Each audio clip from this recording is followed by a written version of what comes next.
आप देख रहे हैं जनता का एजेंडा। मैं हूं आपके साथ अनुराग दीक्षित और इस वक्त न्यूज नेशन की टीम पहुंच चुकी है प्रयागराज में। जी हां, प्रयागराज के तमाम मतदाता हमारे साथ हैं और हमारे साथ अलग अलग राजनीतिक दलों के नेता भी मौजूद हैं। एक बार मैं चाहूंगा प्रयागराज की जनता से तालियों के साथ स्वागत करें और हम परिचय कराते हैं उन तमाम नेताओं का जो जनता के सवालों का जवाब देने के लिए यहां मौजूद हैं। हमारे साथ अश्विनी उपाध्याय जी हैं, भारतीय जनता पार्टी के वरिष्ठ नेता हैं, दिल्ली से इस वक्त इलाहाबाद में है, प्रयागराज में है। बहुत बहुत स्वागत है अश्विनी जी आपका। हमारे साथ जुड़ रहे हैं संदीप यादव जी, आप समाजवादी पार्टी के उम्मीदवार हैं नॉर्थ सिटी से, प्रयागराज से। हमारे साथ भारतीय जनता पार्टी के एमएलसी सुरेंद्र चौधरी साहब जुड़ रहे हैं। हमारे साथ अभय अवस्थी साहब जुड़ रहे हैं, कांग्रेस पार्टी के वरिष्ठ नेता हैं। हमारे साथ AIMIM के आरिफ इकबाल साहब जुड़ रहे हैं और BSP के नगर प्रमुख सईद अहमद साहब भी हमारे साथ जुड़ चुके हैं। आप सबका बहुत बहुत स्वागत है। लेकिन पहला सवाल जनता से, क्या सिर्फ इलाहाबाद का नाम बदला है या शहर भी बदल चुका है?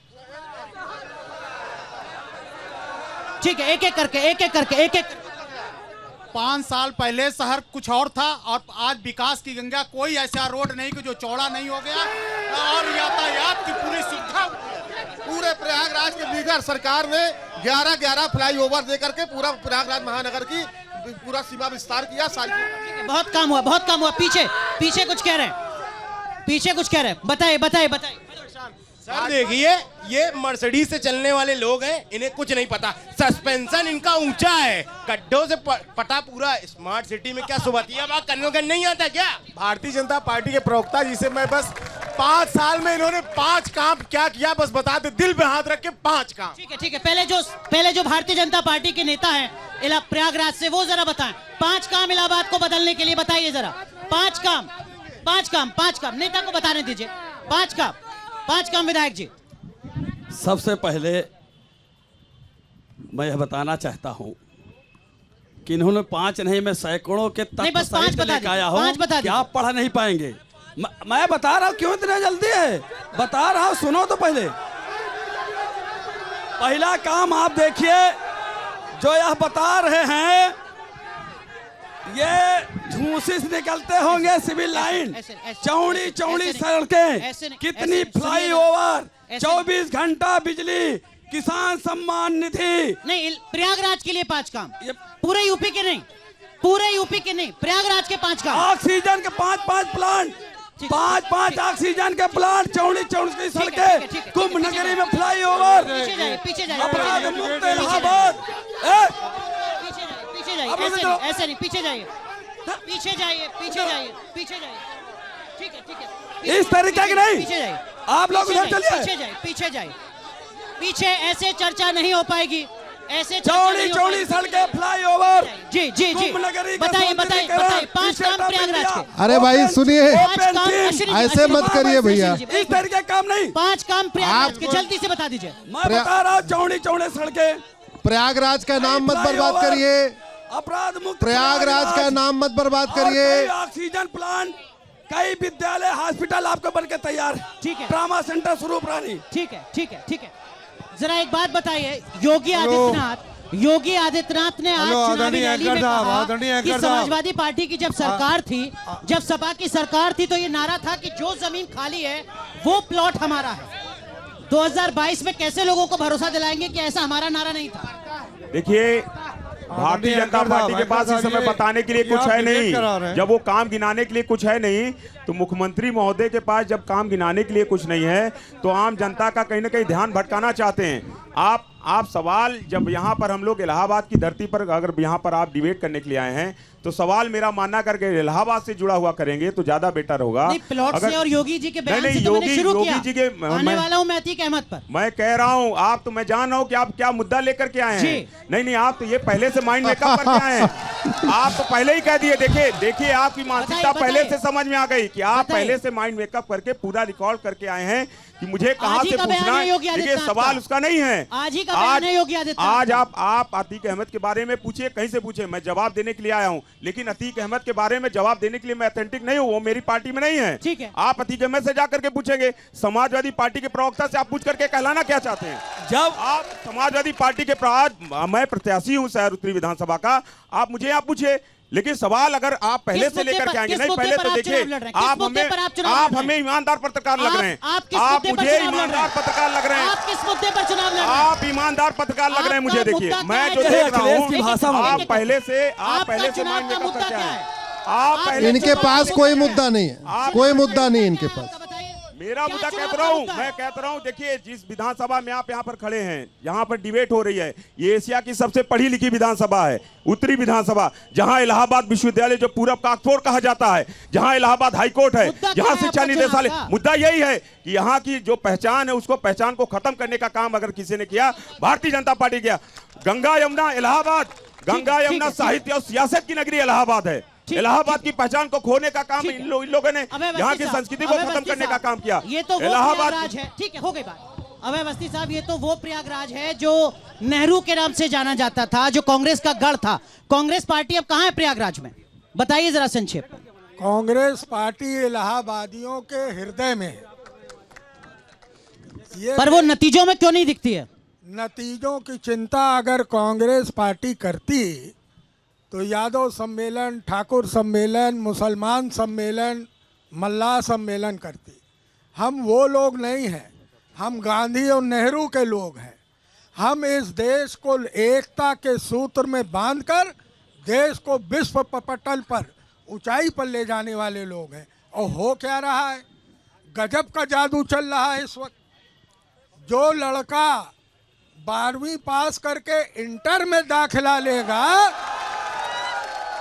उसको हमारे छोटे भाई सुरेंद्र चौधरी जी के जो है गृह मंत्री लैपटॉप देंगे।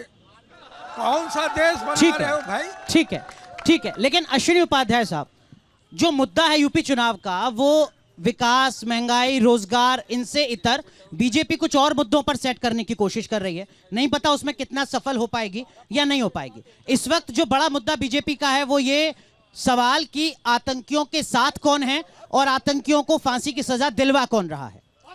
देखिए अनुराग जी, बोलिए, वो चल रहा है। अनुराग जी, एक तो शुरुआत में, एक मिनट रुके भैया, हेलो सुन लो, ओए सुन लो प्लीज, ठीक है, सुनो भाई, सुनो ना, क्या कर रहे हो ये?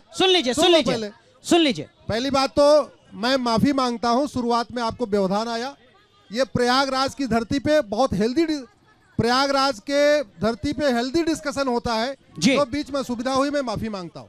दूसरी बात ये, आपने नोटिस किया होगा इसमें से जो भाई लोग हैं, चाहे सपा, बसपा, कांग्रेस, ये आज भी इस धरती को प्रयागराज बोलने के लिए तैयार नहीं है। इनको अकबर से इतना प्यार है, आज भी इलाहाबाद करते जा रहे हैं, जबकि ये धरती प्रयाग बन गई। इसका मैं जवाब दे दूं। दूसरी बात, एक करके सर, आप, मैं आपको 11 काम बताता हूं। नहीं, जो सवाल मेरा था वो सवाल का जवाब। आप जो नैरेटिव सेट कर रहे हैं वो ये सेट कर रहे हैं कि आतंकियों को फांसी पर कौन लटका रहा है और आतंकियों को बचा कौन रहा है। आज का बड़ा मुद्दा ये है भाजपा का। प्रयागराज में भय था 2017 के पहले, वो भय खत्म हुआ। प्रयागराज में भ्रष्टाचार था, वो भ्रष्टाचार खत्म हुआ। यहाँ पे लोग भूखे थे, सबको अनाज मिल रहा है।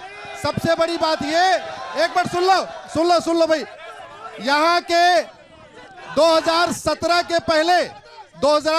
के पहले थानों में एक जाति एक मजहब भरा हुआ था, तहसील में एक जाति एक मजहब भरा हुआ था। थाना चला रहा है ये गलत भरा हुआ था। आज थाना कौन चला रहा आखिर? हमने आप इसको प्रूव करिए पहले तो। आज थाना कौन चला रहा है? कप्तान इलाहाबाद जहाँ पे किस जाति का, पहले ये बताइए। खत्म किया, किस जाति का कौन है? अलगाववाद खत्म किया, ये आतंकवादियों को पलायन करने के लिए मजबूर किया। ठीक है, यहाँ पे सुनिए, सुन लीजिए, एक एक करके जी। यहाँ पे एक माफिया था, आए दिन उसकी वजह से पलायन होता था। आज वो माफिया अहमदाबाद की जेल में है। वो ठीक है, देखिए आप अपनी तरफ से वादे कर रहे हैं और जो सपा के कार्यकर्ता हैं वो सहमत नहीं है। बोलिए।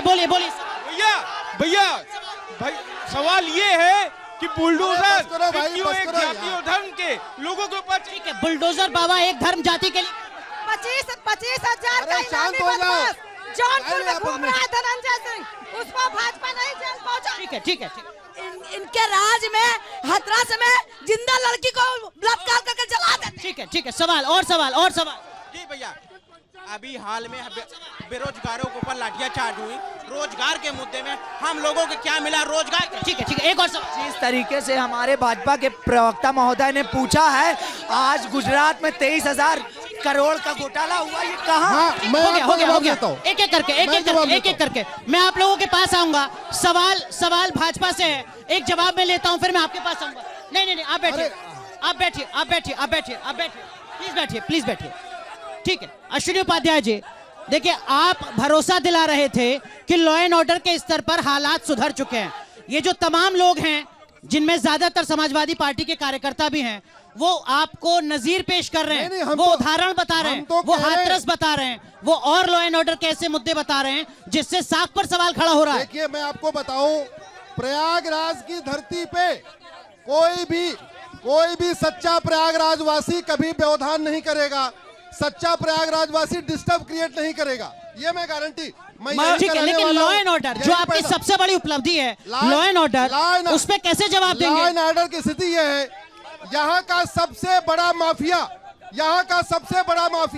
यहाँ से भगा दिया गया, अहमदाबाद पहुंच गया। समाजवादी पार्टी की सरकार में ही जेल में थे, जो कल तक सेवैयां इनको खिलाता था। ठीक है अतीक अहमद के खिलाफ कार्रवाई सही या गलत? अतीक अहमद के खिलाफ कार्रवाई सही या गलत? ठीक है मैं आपसे एक सवाल कर रहा हूं कि अतीक अहमद समाजवादी पार्टी के शासनकाल में जेल गए थे, आपने जेल नहीं भेजा? नहीं, समाजवादी पार्टी के शासन में वो जेल में से रंगदारी वसूलता था। भारतीय जनता पार्टी। अरे हत्या कब हुई थी? राजू पाल हत्या कब हुआ था? मदरसा कांड कब हुआ था? बहन बेटियों का चैन कब छीना जाता था? मेरा ये सवाल है, आपके हाथ जोड़े पैर पड़े, आप गरीब किसान मजदूर की बात करिए, हिंदू मुसलमान की बात मत करिए।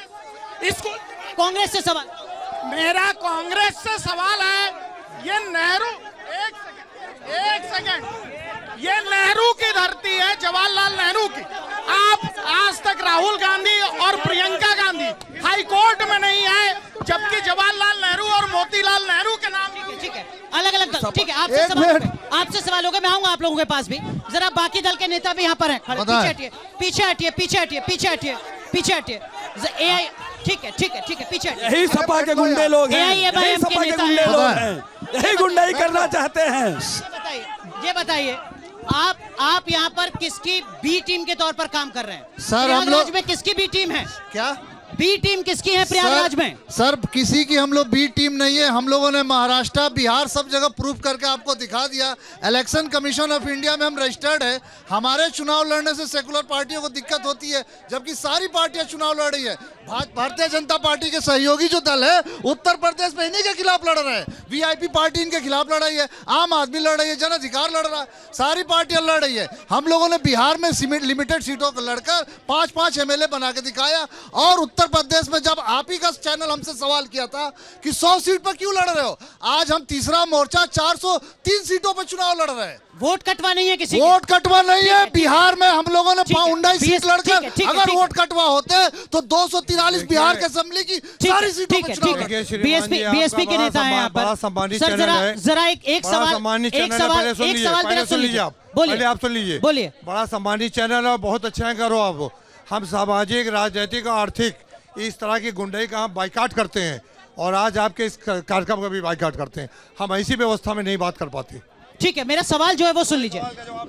जब तक ये राजनीतिक गुंडाई जो हो रही है, इस पर देखिए हमारी सरकार जमहूरियत का जश्न है, ये जमहूरियत का जश्न है सर, जमहूरियत का जश्न है, जमहूरियत का जश्न है सर, बिल्कुल नहीं है। आपसे जो सवाल पूछा जा रहा है पूरे सम्मान के साथ आप उसका जवाब दे सकते हैं। जश्न जो है किसी मंदिर मठ में है। अगर आपकी पार्टी के यहाँ 20 कार्यकर्ता होते तो शायद आप भी समर्थन कर रहे होते, आप भी मनी मन मुस्कुरा रहे होते। अगर आपकी पार्टी के कार्यकर्ता होते यहाँ पर तो आप भी मुस्कुरा रहे होते। ठीक है, मेरा सवाल सुन लीजिए, मेरा सवाल सुन लीजिए। नहीं, आपका सवाल मैं सुन रहा हूँ। अब मेरा सवाल सुनिए, मेरा सवाल ये है, प्रयागराज में बीएसपी की क्या स्थिति है? बीएसपी की स्थिति सरकार बनाने जा रहे हैं। प्रयागराज में क्या स्थिति है? इलाहाबाद एब्सोल्यूट मेजॉरिटी की सरकार बना रहे हैं। इलाहाबाद में 11 सीट है, 12 सीट है। किस मुद्दे पर? मुद्दे पे 5 बार सरकार बनाए, आपको 4 बार नहीं बना, नहीं मालूम? जिन मुद्दों पे मैंने 2022 का मुद्दा क्या है आपका? जिनके लिए आप ये सबसे बातचीत कर रहे हो, ये तो हम बहुत कैमरे कर चुके हैं। ये सारा सर तो हम ही ने किया है। क्या जैसे? ये जिसकी बात आपने किया है, कौन जेल में है, कौन अंदर है, कौन बाहर है, एक साहब वो बुलडोजर चला रहे हैं, एक बड़ा चला रहे हैं, ये तो हमने बहुत पहले कर लिया है। ये तो हमारी सीख का हिस्सा है। सरकार बीएसपी की बन रही है आपके मुताबिक? बीएसपी की अब सुनो मेजॉरिटी बनेगी। ये समाजवादी पार्टी के जो नेता हैं। एंकर साहब सुन लीजिए, बताइए बीएसपी की सरकार, मैं फिर कह रहा हूँ कि जिस तरह की राजनीतिक गुंडाई हो रही है, इसको बीएसपी की सरकारें ठीक कर सकती है। ठीक है, ठीक है। लेकिन जरा एक मिनट बस केवल जरा ये बताइए, ये जो बुलडोजर बाबा का नाम है योगी आदित्यनाथ का नया, सपा में कहीं बेचैनी है, कहीं डर है 2022 में भी अगर आ गए तो देखिए समाजवादी पार्टी डरने वाली पार्टी थोड़ी ना है इनकी। देखिए इनके बुलडोजर का सामना कोई कर सकता है समाजवादी पार्टी। ये डबल इंजन वाली सरकार है। आज डिबेट करने के लिए भी 2-2 प्रवक्ता आपने ले आए हैं। एक थी दिल्ली से, एक उत्तर प्रदेश से। ये बताइए, एक दिल्ली से प्रवक्ता आप लेकर ये तो लड़ाई एक बनानी 11 की है। ये लड़ाई एक बनानी 11 की है। ये क्या कर रहे हैं? मेरा दो प्रवक्ता। ये देखिए, मेरा आपसे केवल एक सवाल है। भारतीय जनता पार्टी के पास बताने को कुछ नहीं है। 2-2 प्रवक्ता लगे तभी कुछ नहीं बता पा रहे हैं। दिल्ली वाले ये बताइए, आप देखिए मंदिर यादव जी जवाब दे दीजिए, मंदिर जवाब दे दीजिए। हम बताइए, ये चंदा चोरी करने वाले लोग, आप चंदा चोरी करने वाले लोग नहीं बताएंगे। आप बताइए, चंदा चोरी करने वाले लोग नहीं बताएंगे। अखिलेश यादव चंदा चोरी करने वाले लोग नहीं बताएंगे। ये डिबेट करिए। ये क्या करिए ना, नंदलाला आएंगे, मंदिर वहीं बनाएंगे, मंदिर वहीं बनाएंगे। आप डिबेट करिए, आप मुद्दों की बात करिए, एक बार इनसे कहलवा आप मुद्दों की बात करिए, दिल्ली से लेकर के आप मुद्दों की बात करिए। एक बार इनसे पूछिए, आप मुद्दों की बात करिए। आप मुद्दों की बात, काम गिनाइए ना। कांग्रेस आप काम गिनाने के लिए आए, आप काम गिनाइए। यादव जी हो गया, आप दिल्ली से आए, दिल्ली वाले और उत्तर प्रदेश वाले, हो गया कुछ नहीं है। भाजपा वालों के पास सब कुछ नहीं है।